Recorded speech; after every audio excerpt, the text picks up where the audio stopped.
weydiinta afraad sheekhana waxay leedahay waxa i furay ninkaygii wuxuuna igu furay hal dalqo waxaan ku ciddo tirsanayay gurigayga isaguna guriga waa uu ka maqnaa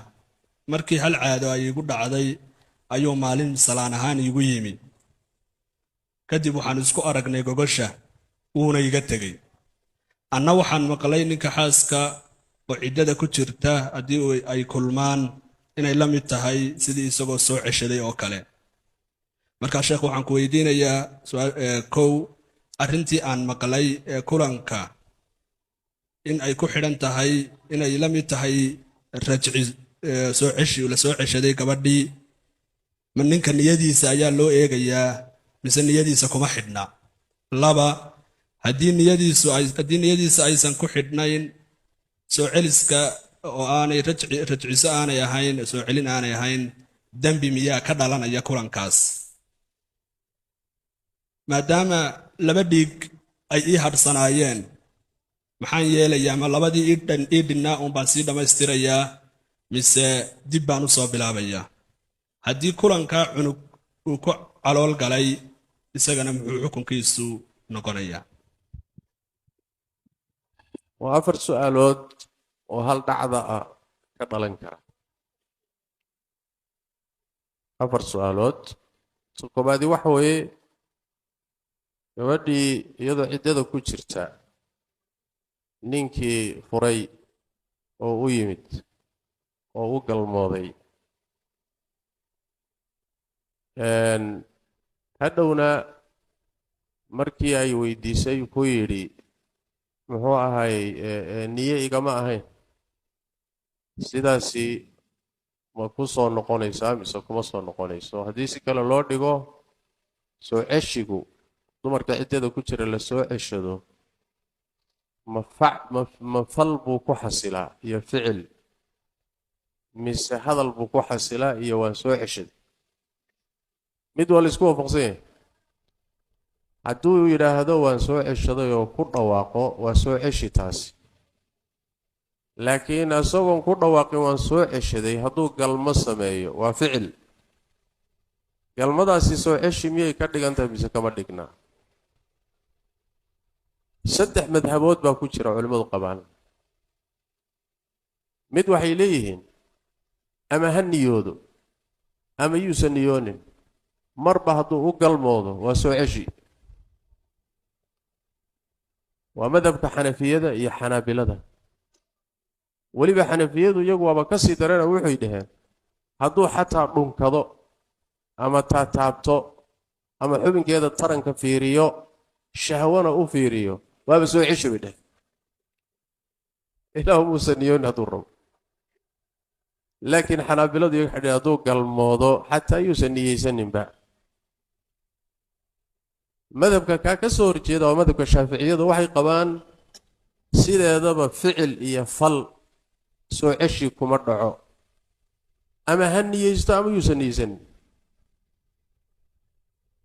imaam shaafici iyo asxaabtiisiina halkaasay mareen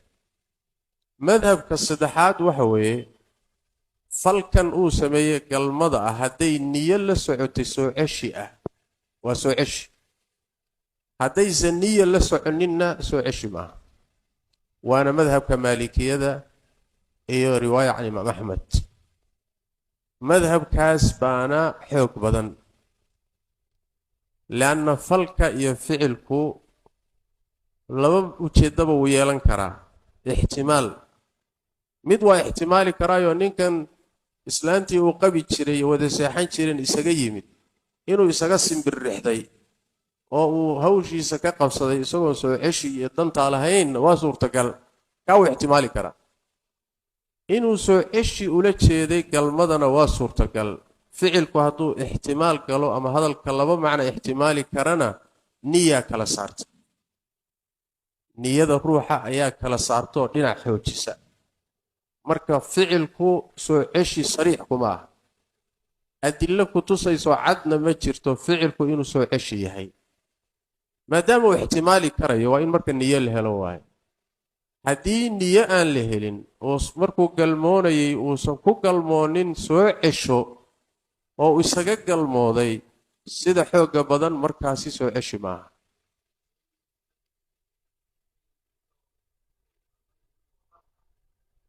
waa qalad dhacay buu dhahay haa asagii hadduuba qirsan yahayba inuusan niyad lahayn oo soo ceshi uusan lahayn bimacneedu waxa weeyaan galmo khalad ku dhacday waaye soo ceshina maaha sidaasaa xoog badan masaladuna khilaafiyo waaye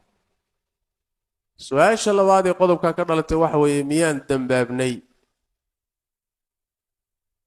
jawaabteedu waxa weeye isaga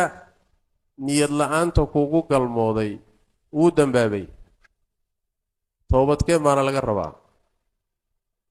laakiin haddii ay noqoto masi ruux sinaystay oo kalaa loola dhaqmayaa maya waaye oo shubha la yidhahdaa galmo shubha waaye xoogaa maadaama islaantiisi ay ahayd islaanta iyo ninka kala tegey haddii ciddada uu ku soo ceshan karo ku jirtana inay ag joogjoogto isla joogjoogaan baaba la rabaaba shareecada oo weliba ay isu qurqurxiso oo ay muxuu ahaay indha saraxaadiso suu u soo ceshado ilaa wixii waxaa la rabaa reerka inuu isku soo noqdo marka muxuu ahaayey la dhihi mahayo sidii zino oo kale ha loola dhaqmo laakiin waa nikaax shubha shubhadaasi waxay meesha ka saaraysaa xaddi ka dhalan lahayd galmada khaladka laakiin dembi way tahay waa inuu toobad keeno waay iyada gabadha dembiyada ma raacaya hadday moodaysay inuu ugu galmoonayo soo ceshi waa sida hadalkeeda ku jira waay iyadu dembi ma leh sababtu waxay tahay waxay moodaysay inuu yahay ninkeedii oo falkan ula jeeda inuu soo ceshanayo niyadiisana mayna ogeyn hadday sidaa islahayd dee ninkeedii u galmooday oo kale laga soo qaadayaayo ayada dembi raaci maayo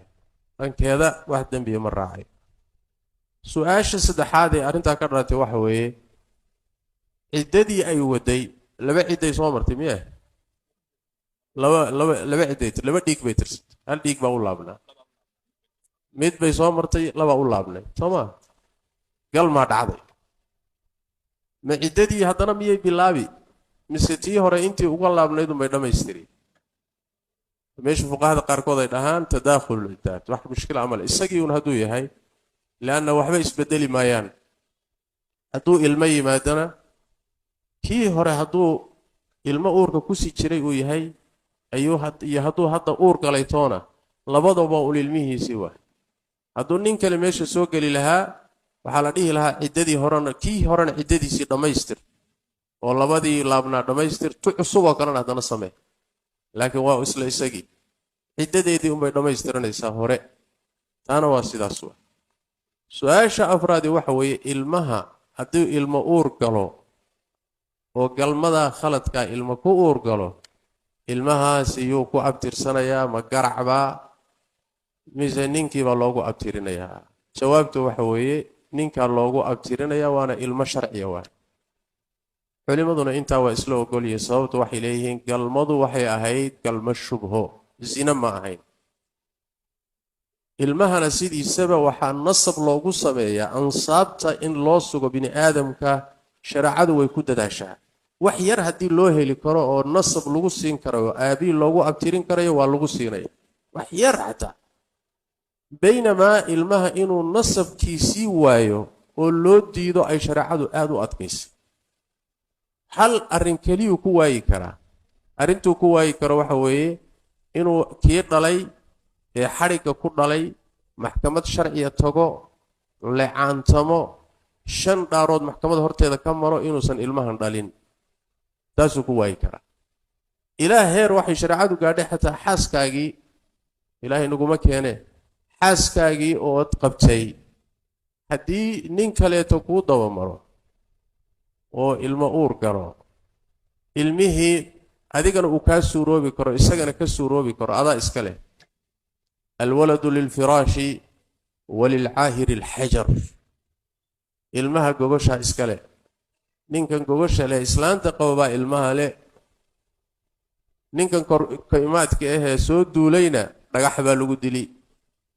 isagu ilmo uu qaatay iska dhaafa dhagax buu leeyahay marka wax yar baa loo raadinayaa ilmaha in nasab loo sugo bal waxay